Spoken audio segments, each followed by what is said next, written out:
Yo, what is up guys, DSY here and welcome to my guide to Warhammer 3 in the campaign map, whereby I will talk about some of the tips and tricks and some of the things that might help you excel or basically gives you an extra bonus and edge in the campaign map over other AIs. Especially when you're playing against like harder difficulties AI, you kind of want to know what you need to do in order to at least be on the same level with them, because they actually have a lot of cheats. But actually, before we move on to the bulk of the guide, I would like to first talk about the prologue, or basically the tutorial. If you haven't actually played the prologue or the tutorial of Warhammer 3, I really highly recommend playing it, because it covers a good amount of basic mechanics that you need to know, from movement, from to building structures, to recruiting a lot, to heroes, diplomacy. There's so many things that it covers, and at the same time it actually has a very good storyline on top. So if you haven't really tried it yet, so then I would highly really recommend you to just play it if you're a new player. If you are like a veteran player that comes from Warhammer 2, most of the things that they talk about in the Lost God, we already know about it. But if you want to go and play for the storyline purpose, let me tell you, you will not regret it, because I think Creative Assembly actually did a decent job when it comes to conveying the story and moving the story from the Lost God to the Realm of Chaos. But alright, okay, I think that's enough for me blabbering about, and I'm straight going to dive into the guide, and I'll see you in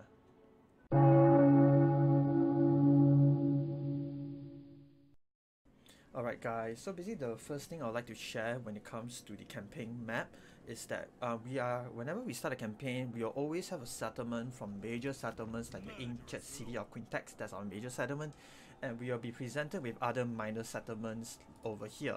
How do we actually differentiate between a major settlement and a minor settlement is based on actually the building slots as well.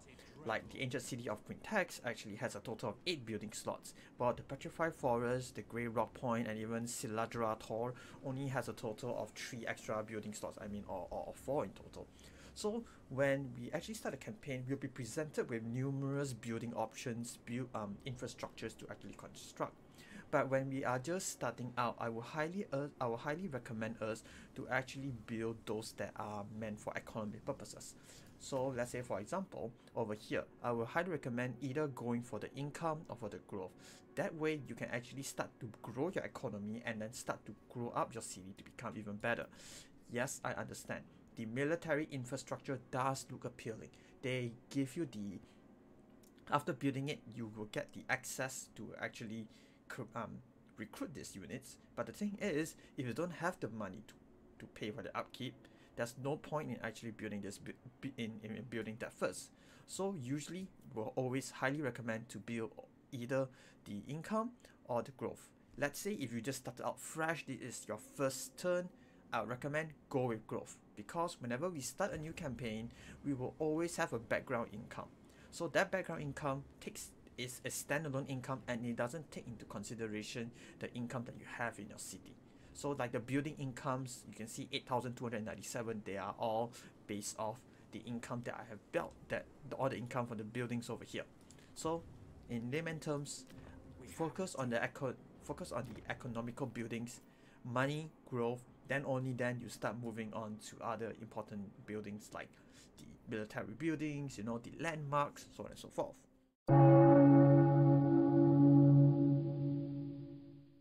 So the second thing I would like to share is you can actually build garrisons on certain settlements that you would most likely deem them to be attacked.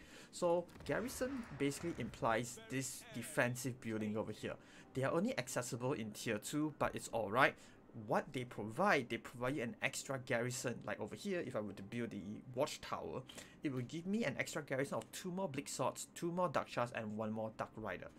Do note that each faction, they will provide different type of units and different amounts, but all of the garrison buildings over here, you can only start building them at tier 2.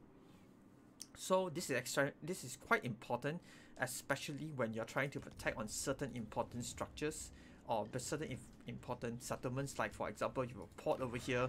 I can't really dedicate an army just to defend it. So what I did was I actually built a garrison all the way to level 3, and it provides me a total of, you know, 2 Bleak Swords, 2 Dark Shots, a Shade, and even a Dark Rider. So making the total garrison amount to be 13, making it way harder for the enemy, for the AI to take it out. As opposed to, let's say, Petrified Forest. I only have a garrison of 7. Why so? There is no garrison building was actually built. So I would really recommend you in building walls on areas that you can't really defend or you deem that the enemy will attack you.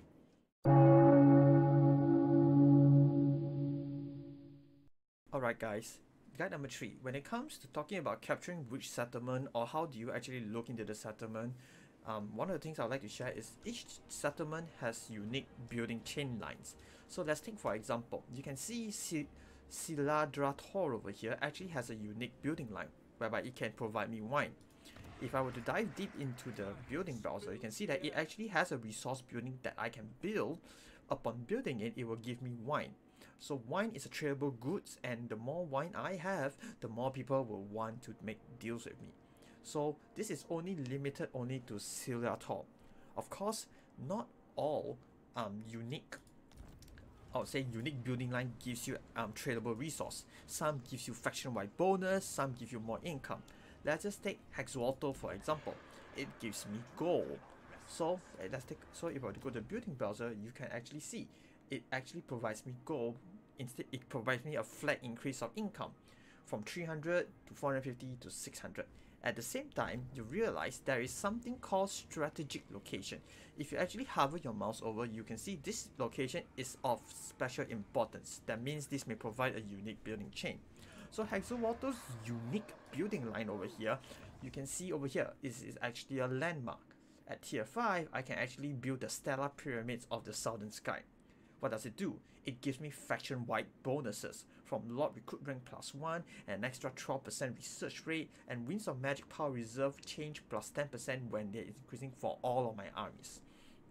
However, you have to understand, not all strategic locations are for your faction. It could be tied to a specific faction. So let's take for example, Ziggurat or Dawn has a strategic location. If I were to take a look at it, it actually has a landmark. So it is the Beacon of Dawn, which actually provides EXP for all armies in the province. But let's take a look at Skaggy. Skaggy has a strategic location, but you can look at the context over there. It is a location of special importance only to the Norskans. So if I'm playing as a Dark Elf, if I were to try to build that unique building line, you realize there is no landmark inside there. Because why? This is only specifically to Noskani. So whenever you want to attack a city and you saw strategic location, I would say take a step back, hover and check, is it for a specific faction or is it for a specific race? So based from there, I would say you can determine, do you really want to spend so much resources in order to capture that city? Some provides more than others, like the Fallen Gates. It provides spice, you know. So if I were to take a look at the Fallen Gates, go to building over here, it actually provides spice. It gives me income, it gives me spices as well. So spices give me 20 stack, meaning to say that I can actually have more tradable goods to trade with other factions. So that's another thing for us that I want to share.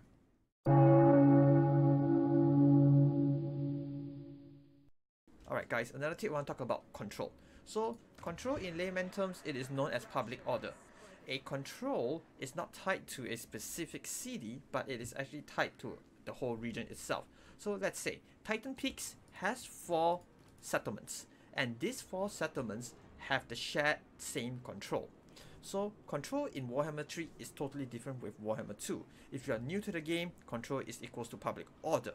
The lower the public order, the worse the demerits are. But if the higher the public order, the better the benefits are. So the scale goes from negative to 100 all the way to 100. And also, when we talk about the merits and demerits, you can actually take a look. If you are in between control negative 25 to 25, you actually get the bonus of plus 10% campaign line of sight for all our settlements. But then let's take a look. What happens if I go to negative 25 to 50? You realize I'll get minus 10% growth, and also plus 5% recruitment cost in the province. But I actually get a benefit of extra 4 control. You can take a look over that. And if I go to minus 50 to minus 75, the demerits goes even worse. Minus 15 growth and recruitment cost plus 10, but my control plus 6. And if I go in between the minus 75 to minus 100, you can see no extra line of sight. I have minus 20 growth, but my control plus 8. Similarly, if my control is at 25 to 50, you know I have extra 5 growth, minus 2 control. These are the benefits and demerits. So what I'm trying to say is, if you were to see like a particular settlement, let's say Titan Peaks, have minus 6 control at the moment, I wouldn't really worry so much that you'll revolt that fast, because each of them have their own segment. So you can see currently I am at minus 6, meaning to say I have no bonus in control. The moment I hit minus 25, my minus 6 will become minus 2, sorry. Why? Because it provides me a control plus 1. So this is something to take into consideration when it comes to control. So you don't have to worry that, oh my god, I have minus 6 and I need to quickly go and build the control buildings over here. Okay, unfortunately, Moretti don't, okay, sorry. Yeah, it's this building over here. I couldn't find it. But yeah, Moretti, you don't really need to quickly go and build the control building over here. You don't have to, because the moment it reaches a certain threshold, you get extra control. So that's why I talk about control. And then, of course, when it comes to control, the moment we reach negative 100, a revolt will occur, which the size will increase over time. But of course, in response, the control will plus 20 every single turn, but the revolt army will keep on growing. So that's the downside. So in layman terms, public order is easier to manage here. So if you see negative 6, it doesn't mean that it will revolt in like 17 turns. It will most likely be stagnant the moment it reaches minus 50 to minus 75. But you are getting the demerit of minus 15 growth. So another thing that I want to talk about is actually control. Is there's a neat trick over here whereby if you were to hover over your cursor to a specific settlement, not your settlement, it will show you the control of that settlement, of that province. So let's say, for example, I hover over to Moonshot and to their control, you can see that, okay, they are at minus 28, and they will state the reasoning why it's at minus 28, you know, province instability, faction devastation, you know, so on and so forth, you know, that's all. But one of the neatest trick when it comes to looking into control is that if you were to hover over to an enemy territory and you realize there is something stated as military presence, so over there it means that there is an army that is sitting on that city or that province. So having a military presence of 2 basically implies that there might be a 4 stack, a lot plus 4 stack inside there. If the military presence is 4, that means it could be a lot plus 8 units inside there.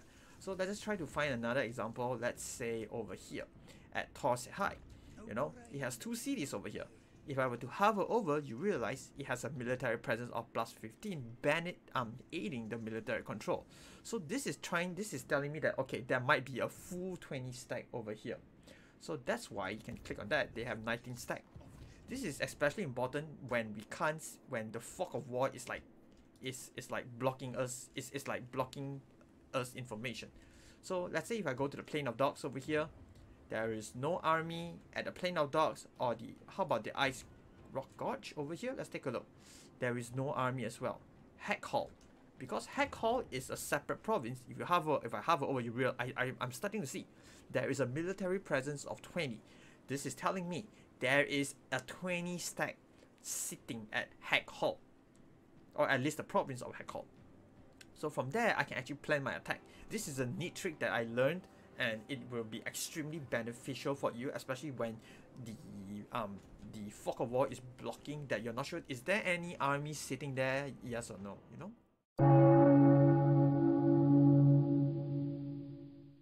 Alright, so now let us talk about diplomacy. So as a tip for diplomacy, I would say for all new players or even veteran players, is that always ensure that we have done all the diplomacy that we need to do before we go into combat or into battles. The reasoning is because if you were to go into battles, it would actually, and we have units that are weakened, it will actually influence our relations with other factions because our strength ranking drop. So let's take this for example. Malekith right now is in full strength. Alright, this is just the beginning of a campaign in Immortal Empires for Malekith. If I were to go to diplomacy over here, if I were to go to quick deals, let us take a look at the deal chance over here. 6.5 for Gron, 5.5 for Karon, and 3.5 for Darkage Bazakas, and -1 for Karon card. You know, these are the ones that they want to do non-aggression pact with me. Alright, my strength ranking is 111. Alright, so if I were to go into a battle, let's say over here, I'm gonna auto-resolve it. I took some damage, so I'm not going to recover them just for the sake of the video. I'm just gonna get some treasury. So now let's go back to diplomacy, shall we? If I were to go to quick deal, it drops. It's now 6.3 for Gron, 5.4 for Clan Karon, and 3.4 for Darkage Breakers. I can't remember specifically, but I know Karok card was -0.1. Now it has dropped to 0.2. Why? Because some of my units have been wounded. So it might not show like much. So let me just try go to Hakaga and just auto resolve this. Alright, I will take way more damage over here. I'm not going to sack it again just because this is for presentation purposes only. So instead I'm just gonna occupy it. Usually you will always want to sack and occupy it to get the most benefit. So now my army is badly wounded. So now let's take a look at diplomacy again. Alright, my strength ranking dropped. Even though I'm not losing any units, my strength ranking dropped because I have wounded units. Now let's go to quick deals, and all of a sudden you're starting to see Gron it drops by 0.3. Clan Karon, everything drops as well. Karok Kar over here, it drops as well, you know.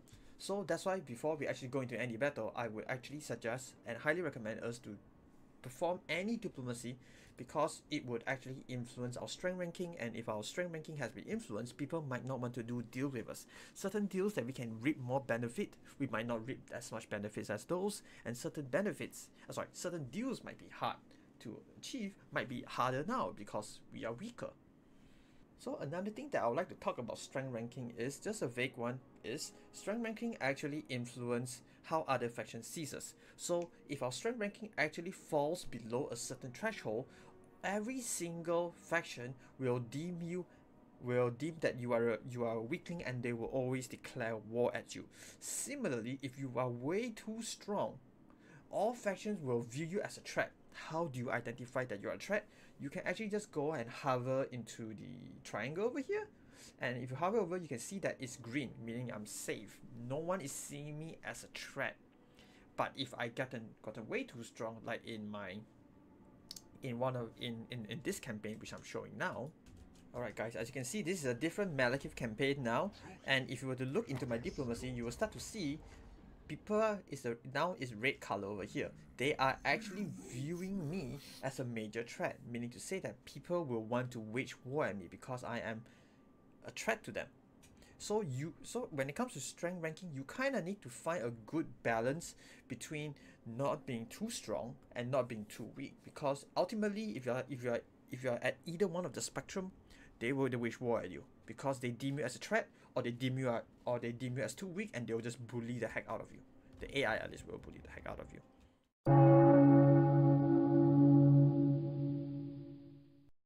Okay, so another thing that I would like to share about on the diplomacy is quick deals. I know it has been shared with you, but it might not be known to most players, but quick deals actually offers us a quick way to perform deals with other AI factions, and it also let us balance the deals very simple.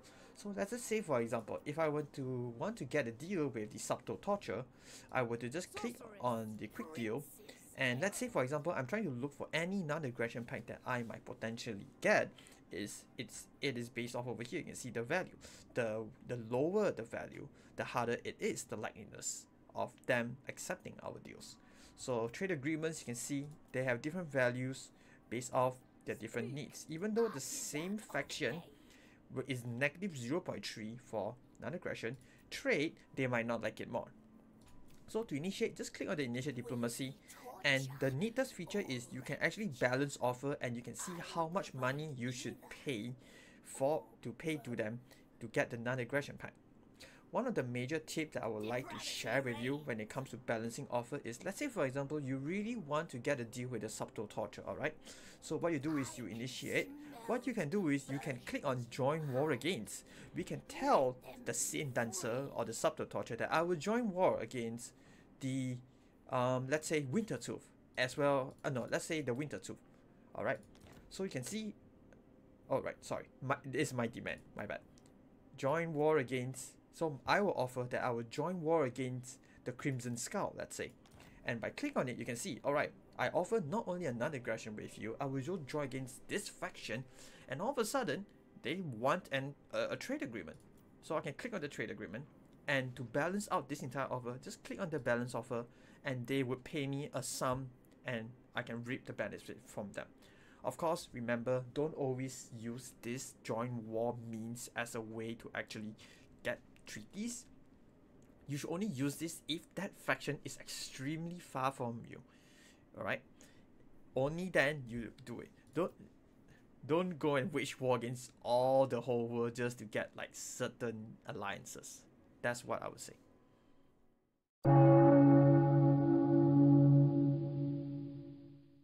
Alright guys, so another thing I would like to share with, when it comes to like capturing a settlement or a settlement that has already been captured, you'll realize that the settlement themselves will be damaged. So this damaged settlement, you don't really have the need to instantly repair them.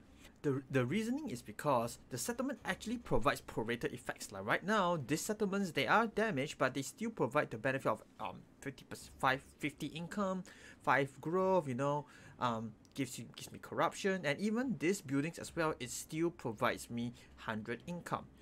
But again, these are all actually prorated effects. Yes, you can repair them, but repairing the building health, they will actually be slowly they will slowly repair itself over time. That's what I'm trying to say. So if this settlement is really, you don't have extra growth that you want to grow it, then just leave it as damage, because you'll be repaired over time. Use that money that you have elsewhere. Another thing that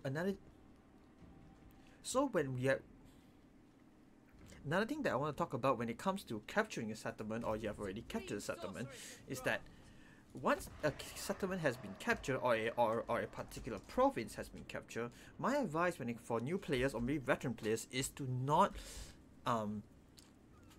invest resources into them. Like say for example, I have just captured the Monument of Moon like just recently.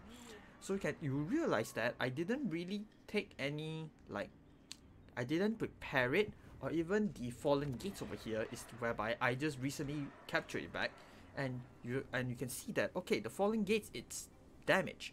I am not going to spend my time to repair it and try to build it up to tier 2 or tier 3. The reason behind it is because this is technically my front line. You will need to gauge where your front line is and do not invest any resources into that city.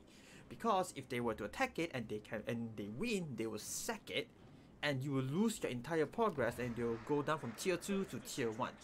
So that's the main thing when it comes to knowing your front line and knowing which city to invest.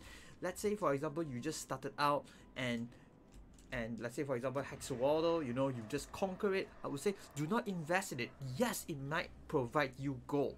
Yes, it might be good, but there is always a chance whereby this city might be attacked again and you might lose it. However, unless you are almost certain whereby this city won't be attacked, it won't be captured by them again, I would say go for it. Invest. But if you know that you are in for a long outdrawn war, like currently I'm the Fallen Gates, I'm like at war with the Tomb Kings over here, I'm not gonna invest anything inside this settlement. There's no way, because there will be a consistent fight. They might have it, I might have it. At least until I can see a clear path. Likewise, for the Monument of the Moon, I'm not gonna invest because I don't think I can properly defend it. Yes, you guys might say, why don't you just try to build walls into it? But you have to understand, upgrading it from tier 1 to tier 2, let's say it takes 6 turns. Let's say maybe it could take 5 turns or 4 turns. And from there, I have to build walls. Then or Garrison, it takes another 4 turns. So that's a total of 10 turns just to get a watchtower or a garrison building up. it's a little bit too long, and to sit my unit over there for over the course of 10 turns is just a waste of time, waste of resources, because they got better things to do.